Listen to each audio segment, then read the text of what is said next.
The San Francisco 49ers got the 1 seed in the NFC. Will they give it up? They control their own destiny the rest of the way. And we're going to a film review, checking out rookie safety Ji'Ayir Brown, the third rounder thrust into the starting lineup. How's he looking so far over the course of his rookie season, especially those last 2 big starts? All that and more coming at you right now. You are Locked On 49ers, your daily San Francisco 49ers podcast, part of the Locked On Podcast Network, your team every day.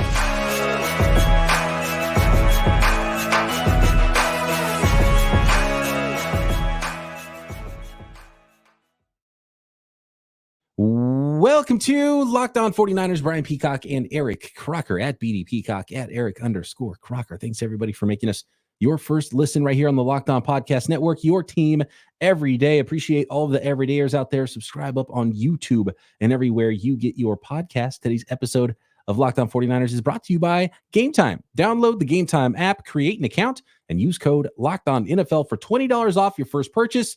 Last minute tickets, lowest price, guaranteed. All right, Croc.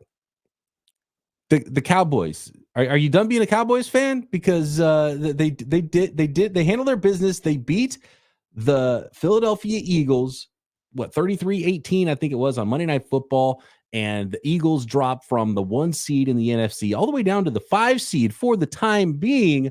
The 49ers and Eagles do, interestingly, control their own destiny here. The Niners, of course, now the 1 seed. If they win out, they are going to be the 1 seed and have a bye going into the playoffs this January. The Philadelphia Eagles can win out, though, and wrestle the division back from the Cowboys and still end up that 2 seed. So it'll be very interesting the rest of the way with the Cowboys and the Eagles. Their records are tied, and so they might end up going to some tiebreaker situations there. So let's start there. The San Francisco 49ers are the 1 seed in the NFC. They've got the toughest opponent left, though, of all the opponents that all those teams are playing, and that is the 1 seed in the AFC on Christmas.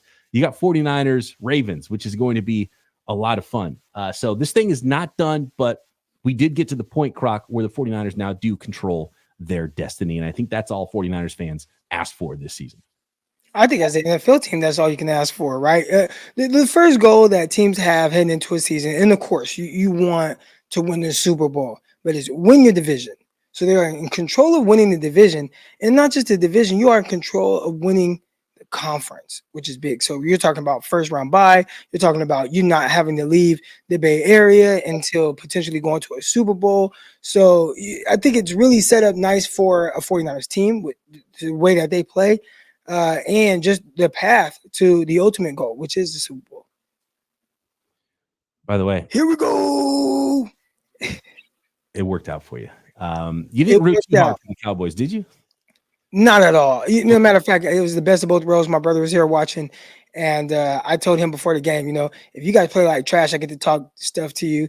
But if you guys win, you guys help the 49ers out. So double-edged sword kind of for them, but a positive for the 49ers either way. Dude, I found myself midway through that game thinking maybe the rooting interest should be against the Cowboys, because the Eagles have looked kind of like trash for 2 weeks in a row now. Now, they played good teams in the Cowboys and the 49ers, but the Niners didn't have trouble with the Cowboys. Niners didn't really have trouble with the Eagles either. But I found myself thinking maybe the team that you don't want to play is the Cowboys. Maybe it'd be better to face the Eagles in the playoffs and go to their house than Dallas. I don't know. So maybe it's not even that big of a deal, to be honest with you, between Dallas and Philadelphia. And I don't know if it's a shoe-in that the Eagles are going to win out. They have a much lighter schedule the rest of the way. So it does look good for them if they play like they did earlier in the season, but they're not looking good right now. Specifically, the quarterback, Jalen Hurts, is not looking good. He left some meat on the bone against the 49ers, crowd. Yeah, I know we're going to talk about that. Do you want to jump into Ji'Ayir Brown now, or do you want to wait on that? Let's jump into it. Ji'Ayir Brown, 49ers rookie safety. We did a little film review the last couple of weeks. He started really big games for the 49ers and overall has looked really good. But I want to get into the nitty gritty of this, especially Croc. You are the DB expert here. You're a resident DB expert. So what did you see on the film from Ji'Ayir Brown? I want to start off by saying it is extremely difficult to know exactly what his responsibilities are. So for me, the one thing that I'm looking at right away is just, does something look off? Like, does he look out of place in a certain play? Are there any busted coverages? Which I feel like those are again, it could be somebody else's responsibility, but when you start to see somebody chasing, he's either covering up for someone else or covering up for himself because of a mistake that he made. And then I'm really trying to identify just movement skills. How comfortable does he look doing certain things? Do they ask him to do certain things, right? This is my first time really kind of diving into exactly what it is that he does and how he plays. We watched him and identified him. I scouted him coming out of Penn State, so I knew what that version of him was. But since he has started in the NFL, so all right, let's check and see what is it looking like. And I will say that they use him definitely in a variety of ways. And I feel like pretty much every way that you can utilize a safety, aside from blitzing. Now, he might blitz. Watched most of the Philly game. I watched some more of the Seahawks game, all 22 versions. I have not seen him blitz. Maybe if I go back further, I might see a little bit more of that. But that does not stop him from triggering, especially in the run game. He diagnoses the run extremely quick, comes down with bad intentions. He throws his body around. That was something that I really like to see. There was no wasted steps. There was no guy trying to hide from the contact. Where there was bodies there, he would filter through and try to throw his body at the ball carrier. If there was someone that was blocking, I thought he did a good job for the most part of keeping his outside shoulder free and maybe having to force things inside if he wasn't the alley runner. So from that standpoint, just how quickly he identified just runs and then triggered and reacted to it from a single high, or if he was down, I thought he did that really quick. And I also think that he did that just as quick in the passing game. There were several times where you could see him just kind of come down. He had a really good jump on it. He had a nice single high pass breakup on what was nearly an interception for Travarius Ward in this last game. And I think Ji'Ayir maybe threw him off. He wasn't expecting him to be there. And I don't know if that's the play Ward ended up getting hurt on, but there was a play. It was kind of a jump ball, first quarter, first drive, right side. Terrific job from single high and getting a beat on that throw. He also did that same thing against the Philadelphia Eagles. Single high, terrific job playing sideline to sideline, goes and ends up breaking up a pass down the sideline. It was the right sideline for the Philadelphia Eagles on that play. So far he's showing terrific range. He is showing terrific click and close. He has shown a terrific just kind of instinct for playing single high and being very multiple in how to use them. A lot of man coverage against tight ends. I thought he did a terrific job there. Playing against guys, looked very fluid, didn't look clunky in his movement skills. So I know you might have some questions, but from that standpoint, I think those were the first things that really jumped out to me. A lot of good versatility and did not look like a liability from an ability issue or standpoint. Yeah. It doesn't seem like they, aside from the blitzing thing you mentioned, because Hufanga is a really good blitzer, and we haven't seen that utilized much from Ji'Ayir Brown. But aside from that, the 49ers aren't worried about putting him in single high, moving him around, using those safeties in multiple roles. In fact, it seems like they kind of like putting Ji'Ayir Brown just as much at single high and having Gibson come down with coverage responsibilities as vice versa there. So that's interesting. And so, interchangeable safety. And, that was the MO coming out of college, despite the poor 40 time. Somebody that could fit right into what the 49ers like to do with their interchangeable safeties and bringing one down, bringing one over the top, and both guys being able to do everything. And coming downhill was his strength in college. And it's been his strength in the NFL. He likes coming downhill. And I think it maybe has been one of the things that's gotten him in trouble a little bit as well, is coming downhill. But I want to highlight one hit. I believe it was against the Eagles, and he came down and made a big play on a swing pass. And I thought it was Dre Greenlaw, because I just saw the 7, right? And I thought it was 57 because of the hit. He came down with bad intentions and made a big hit. And I was like, oh, okay, Dre Greenlaw. And then it got up as 27. I was like, oh, okay, that's Ji'Ayir Brown making a hit, coming to play. So coming downhill, tackling, he's got big hands. He's a pretty sure tackler when he gets there too, which I like. So as far as coming downhill, being that sort of a strong safety type of role, and even showing a little bit of deep safety coverage ability, and getting his hands on footballs. He intercepted a ton of passes in college, and we've seen now multiple times that he's able to do that in the NFL, and sees the ball, goes up and gets it. He's got huge hands, You can tell just when he's standing there. Even in interviews, he'll be like this, and he'll bring his hand up talking. He's like, "Well, he's got big old mitts." Like he's like, "Oh, And so it helps. I think that really helps as a tackler to grab on and be a sure tackler. And I think it helps him secure the ball as well when he's trying to pick plays off. He should have another interception, but on Sunday, Fred Warner did a little Superman dive and stole that pick away from him at the end of the game before the melee. So I do like a lot what I've seen from Ji'Ayir Brown. He still did have a pick that game, though, right? That was him. That would have been his second of the game, yeah. And so I do want to talk a little bit more about Ji'Ayir Brown still, what we're seeing on tape, maybe some negatives, some things he can clean up a little bit. But so far, so good for the rookie season of Ji'Ayir Brown, and a little bit more on the playoff picture in the NFC. And as we get ready here for another week of NFL football next.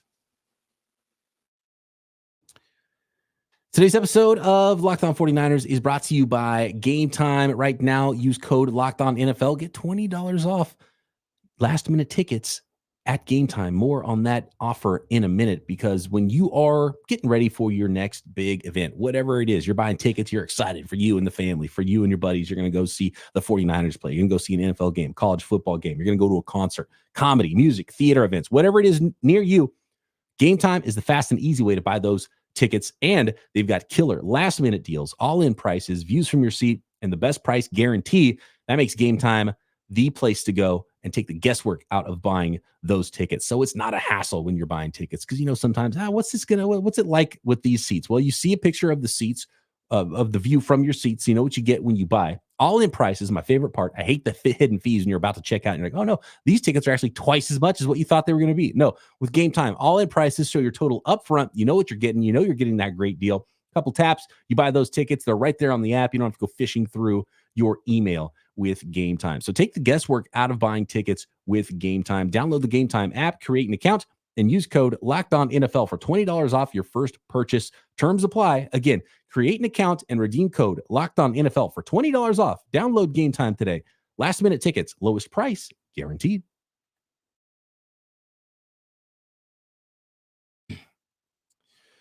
Okay, so if you're making a list of positives, I think, and it probably helps a little bit, right, that he didn't have to get thrust in as a starter his rookie season, even though the 49ers drafted him on day 2. It was the first pick of their draft, traded up to get him, but he wasn't thrust in the starting lineup. So he could kick back, play some special teams, learn from the veterans on the roster, and Hufanga and Deshun Goldson. And then once Hufanga went down, he was ready to go. And he looks like he belongs.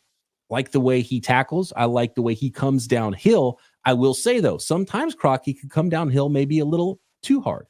And in back-to-back Seahawks games, I've seen him get kind of juked out of his cleats. One was by, it was a swing pass to the defense's left side to Zach Charbonnet, I believe, 2 weeks ago, Thanksgiving against the Seahawks. And he's coming downhill, and he didn't even get a hand on the running back. Like, he was like, boop, boop, and he was gone. And so that looked bad. I don't know if it's a problem breaking down. I don't know if he breaks down too much and doesn't just run through the ball carrier. And it happened again against Parkinson on that play that he ripped off from the 49ers.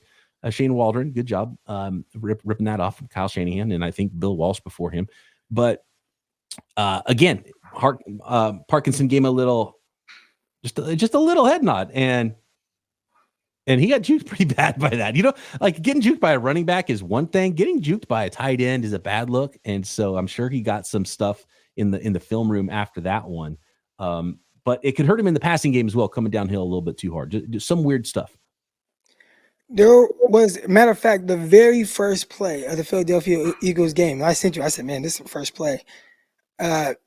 He did a good job of disguising, and he does that very well. He disguises. One thing, if I'm seeing guys disguise coverages, that lets me know that they're very confident in whatever their responsibility is on that specific play. So he knows their job. I tell my guys all the time, look, if we know we have, quarters, or if we know that we have a deep third, you don't just have to line up in the deep third. We know where we have to get to. So go ahead, mess around with your alignment. You can start off at the line of scrimmage, start to creep back, before the snap. Don't give the quarterback just the picture. You're just going to line up in it so he knows exactly what you're doing. All right. So it feels like he understands his assignments and what exactly he's supposed to do. But the first play in the Philadelphia Eagle game, you see him disguising, showing too high look. And right when they're about to snap, he comes down, and it's very clear that he's either man on the tight end, because Charvarius Ward definitely did a man turn on the receiver he was guarding. All right, but he's either man on the tight end or he has to carry the tight end. Regardless, it was clearly his responsibility. And he came down just a little too hard, and boom, tight end just flew right by him. Had about, 6-7 yards of separation right away. If the quarterback sees it, hits him in stride, he doesn't score a touchdown because Ji'Ayir Brown did a good job of closing pretty quick. So, but it could have been out the gate a 40-yard play or so if they would have caught it. And I think that happened in the same quarter, or maybe the very next quarter, something very similar. And this time I think it would have went for 6, where it's just both of them look like busted assignments, but it's him, I think, just overplaying, coming down, and maybe what his responsibility is.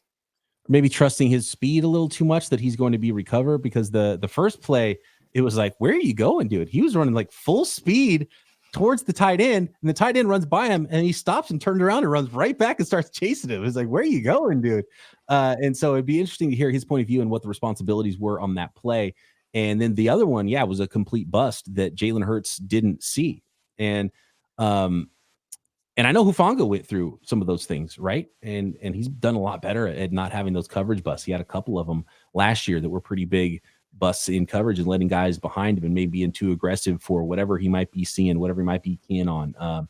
And so I think those are different though, Peacock. Well, like the ones that we're talking about with Hufanga, right? We look at the Bears game. Yeah. There were a couple of things. One where he got put into a really tight bind where it's like, okay, if I go this way, then this guy runs wide open. If I go this way, this guy runs wide open. He was damned if he did, damned if he didn't. There was another one I want to say in the Bears game. I don't know if it's his responsibility, but everybody flowed this way and they left Dante Pettis open on the backside. I remember it was either Greenlaw or a safety. Someone was responsible for, hang out backside a little bit. And then there was another one with Hufanga, Tyreek Hill, playing against the Miami Dolphins. And he ended up going up. It was a post. He came down. Then you had Charvarius Ward outside shade on Tyreek Hill being able to run all the way across the field. You're not going to guard him there. And he kind of left his guy out to dry. Again, to me, the way that quarters is ran, I thought Hufanga actually did the right thing, unless you tell him, hey, don't come down on any crossing route, because then you leave Ward one-on-one on the outside with Tyreek Hill with the whole field, and we don't want that. But that's a quarters beater. These were a little different. It was, he knew exactly what what he was supposed to be doing.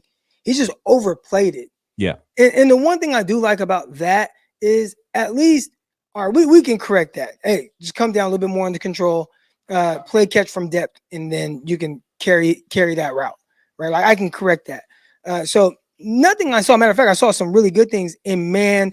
You had some bunch to the right, and he was guarding the point guy. I mean, it was some terrific stuff. Matter of fact, the guy that was kind of out of position a little bit on this play was Diontae Lenon. I wish I can show y'all, I wish I can break down the film and kind of show you guys these things. But you have trips to the right, bunch right. All right. You usually have a point man. So you got one guy in front, two guys in the back. As a defensive guy, I like to call 13 versus this. So I tell my point guy, whoever that is, and that was a tight end in this situation, all right, I'm gonna have my safety, you're manned up on the tight end. Wherever he goes, you go. And then my back guys, which is a lot of times a nickel and the outside corner, you guys are gonna banjo these back two guys. So banjo, basically, whichever guy comes to you, you take that guy. Yeah. And if the inside receiver goes out and you're the outside corner, then you take the guy who went out. And whoever goes inside, the inside corner takes him. I felt like the 49ers made it a little bit more difficult. Somewhat with how they did it. The first guy crossed, and it was Julio Jones. He crossed. He came straight to Diontae Lenon, who I don't know what Diontae Lenon is looking for, but he definitely had his eyes in the bad spot. And luckily for him, Julio Jones ended up running right into Fred Warner. And it wasn't like Fred Warner's like, oh, I got your help. If somebody comes in, I'm going to help you. Fred Warner was looking at the quarterback, and he was just kind of drifting with the quarterback. And Julio just ended up running right into him. Actually knocked Fred Warner to the ground because he didn't see him coming. All right, so a little weird by Diontae Lenon, but more on him in a minute. A lot of really good stuff I was really excited about. But what I saw Ji'Ayir Brown do on that play, he walled off the point man, right? Carried it upfield. And then as the point man went outside, Ji'Ayir flipped his hips and came inside on, which I think was designed to go to Devontae Smith. And that's where when you talk about Jalen Hurts, and I know Carr is taking a lot of heat for saying he would actually play Mariota right now. Yeah. You see he's left a lot of meat on the bone, because if he was just playing rhythm, let's say if that was Brock Purdy, I believe Brock Purdy would have hit the guy who was supposed to hit, which was Devontae Smith, who had enough separation for a nice pitch and catch touchdown with a lot of room for him to just make that throw. Like, it was there. And instead, he predetermined where he wanted to throw through the fade to A.J. Brown on Charvarius Ward, and Ward broke it up. And maybe he's saying, that's my guy. We saw that with Kaepernick and Michael Crabtree on the fade. I know it hurts. It hurts. The red zone fade, I feel like it's such a low percentage play. It's supposedly a 50-50 ball. I feel like it's less than 50-50. I don't know. The red zone fade, in certain situations, certain players, it's better than others, right? And depending on who you got and who your release is, if it's Aaron Rodgers and Devontae Adams and they kind of got their own thing going on, you know you're going to get a nice release. You can make a throw, but it's almost a cop-out call to go red zone fade to me. I hate it. Anyway. Yeah. And on this play, it looked like it may have been supposed to be designed right to left, but he looked and said, oh, I got this look I want, so I'm just going to throw this fade. But anyways, the reaction of Ji'Ayir Brown was something I was impressed with, just to be able to carry the point guy, flip off of him, and come underneath on where Devontae Smith was running. I was just impressed with a lot of stuff. Again, you definitely want to limit those blown assignments because they are there, and we're talking about plays that could have been huge plays, potentially touchdowns, multiple times in these games. And we saw that happen in the Tampa Bay game where he gave up a big explosive play down the field. But as far as ability and trying to figure out who this guy is and what he does well, I think there's a lot that the 49ers coaching staff probably likes about him. More, you mentioned a little bit about Diontae Lenon. Some more that Croc noticed on film when he was watching 27, the rookie safety. Some other things he noticed the last couple games as well. We'll get to that next. This episode of Locked On 49ers is brought to you by Jase Medical and the Jase case. And I know we come to talk sports and escape from some of the crazy realities in real life, but can we just talk for a minute about prepping for real life? And according to the FDA, pharmacies are running low on some antibiotics like amoxicillin, and it's right in the middle of flu season right now. So that could be scary for you. Maybe you have personal needs for your family and you don't want to feel helpless if some supply chain issues keep the medication you need for yourself or your family away from you. Thankfully, we'll be okay because we have Jase Medical. The Jase case is a pack of 5 different antibiotics to treat a long list of bacterial illnesses, UTIs, respiratory infections, sinusitis, skin infections, among others. This stuff could happen to any of us, and natural disasters, or maybe you're on vacation in a place where you're not going to have the ability to find a medication that you might need. Visit jasemedical.com and complete your physician encounter, and it will be reviewed by a board-certified physician, and your medications will be dispensed by a licensed pharmacy at a fraction of the regular cost. It's never been more important to be prepared than today. Go to jasemedical.com and use code LOCKEDON to get $20 off your order. Again, that's code LOCKEDON for $20 off at jasemedical.com.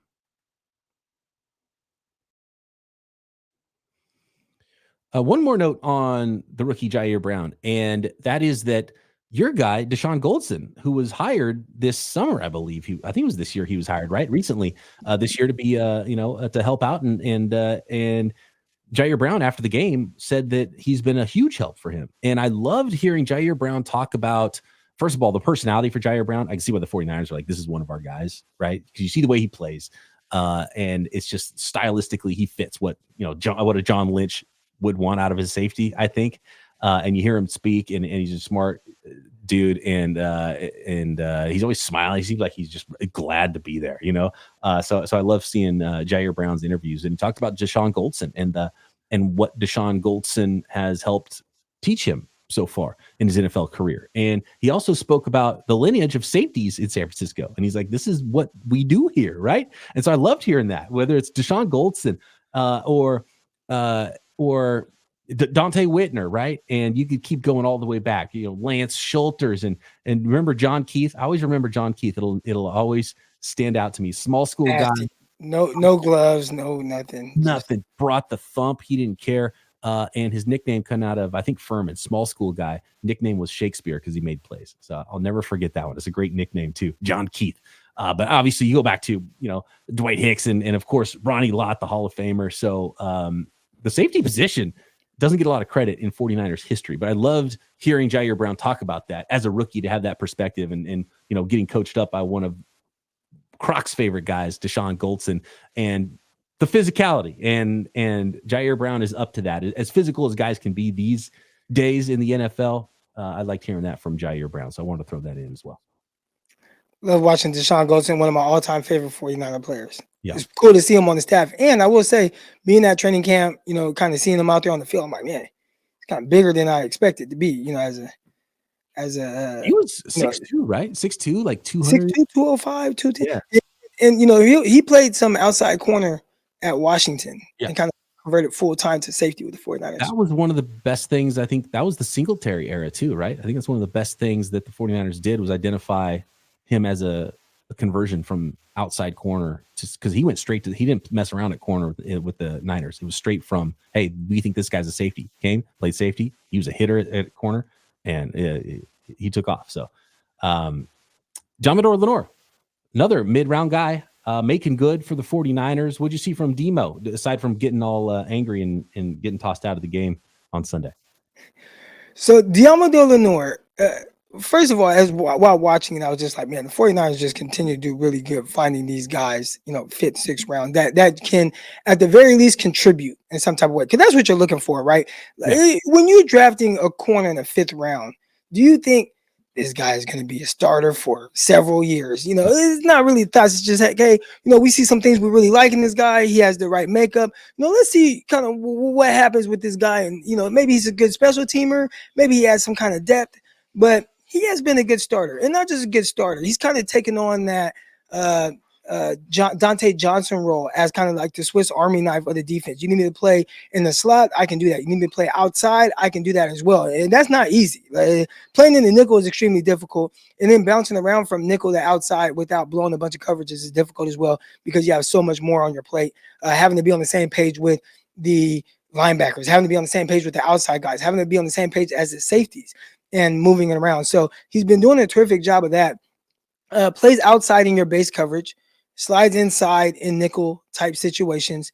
Had to play more outside. Well, first I'll talk about him in the nickel. Watched him against the Philadelphia Eagles in the nickel. Loved it. Thought he was physical. Outside that one bad eye discipline play that I talked about in that red zone, I thought he was terrific. He was triggering really quick on the run. I thought he did a really good job in run fits, keeping his outside shoulder free and trying to wall off that to force the run back inside. Good job there. Coverage, I thought for the most part, as sticky as you can be as a nickel, because there's so much space. There's going to be separation on some plays. I thought he did a good job and was consistent with that. Not afraid to tackle or throw his body around. But then seeing him play on the outside against the Seattle Seahawks and have to fill in for an injured Charvarius Ward, right? Like that wasn't something that they planned on. It's like, hey, you're our nickel guy. You can play some outside, but oh man, now you got to be full-time outside. They brought in Isaiah Oliver. I thought he did a terrific job just competing throughout that game. He was scrappy. He was confident. And, we've talked about this. I want to say maybe was it this past offseason, maybe the previous offseason, but just when we heard him talk, it's like, okay, well, I get why he's, so his size isn't going to determine like how he plays, right? Only 5'9", 5'10", not the biggest of guys, but played really big when he had to go up against DK Metcalf. And DK had, I want to say, 3 catches on the opening drive, nothing after that. So terrific job from Diontae Lenon to really kind of help the 49ers get out of some trouble when we thought, oh man, you lose Charvarius Ward, that's the DK stopper. What's it going to look like? He was up for the task, and I thought he played exceptionally well against the Eagles, having to guard guys in the slot. Devontae Smith, how sticky he was on some of those double moves. 49ers corners against the Eagles had to cover for a lot of time because of the escapability of Hurts. And I thought they plastered it very well in that game. I thought he did another terrific job against Seattle Seahawks. Yeah. Hurts did not play good against the 49ers. And I don't know if it's a blueprint thing. Maybe it is, but I just thought he missed some open guys. And And maybe it was that blueprint, and he gave it to they gave it to the Cowboys. They gave it to the rest of the league. We'll see if the Eagles can bounce back now, but the 49ers do control their destiny. And now, come on, Derek Carr, Marcus Mariota is not. I mean, what are we doing? I understand Hurts had a bad game. If that's the only film you watched was that game of Hurts against the 49ers, you might think he was playing bad. But, I mean, come on, what are we talking about with Marcus Mariota? Marcus Mariota, though, was perfect against the Niners. Wasn't he 15 of 15 or something like that last year? He threw one incomplete pass. That's right. And I think it was the last time he played well as a pro, to be honest with you. But, yeah, the Eagles aren't playing well right now. They've got problems in the back seven on defense. The Niners exploited the hell out of that. Hurts is not playing great right now. So this NFC is very interesting right now. And then even the Bears knocked off the Lions on Sunday too. I think with the Philadelphia Eagles, they have a new offensive coordinator, a new defensive coordinator. They lost both their guys. So you expected it to take some time for it to gel. I think it's taking a little bit longer than they were expecting. They definitely have a good front, and they can do some multiple things there. But on the back end, good football players. We're talking about guys, all pro bowlers. Slay is still playing very well. I watched him last night against the Cowboys. I thought Slay did a really good job with coverage. Got a little grabby at times at the top of some of the routes, and they threw some flags on him. But I thought he played well. Bradbury not playing as well. And I don't know if that's hurting everybody else because they're trying to overcompensate. You got Byard out there. I think, he's a playmaker. They lost 32 at some point in that game. So now it's like, okay, there's some injuries there. Some guys banged up. But I think Bradbury is not playing very well. He's trash. Hey, man, we'll catch you on Sunday. All right. Thanks, everybody, for making Locked On 49ers your first listen every day. Make sure you are subscribed up on YouTube and everywhere you get your podcast. We got Wink tomorrow, Winky Wednesday, and then we'll be getting ready for Week 15 of that NFL action. Talk to you then right here, Locked On 49ers. Subscribe to this video.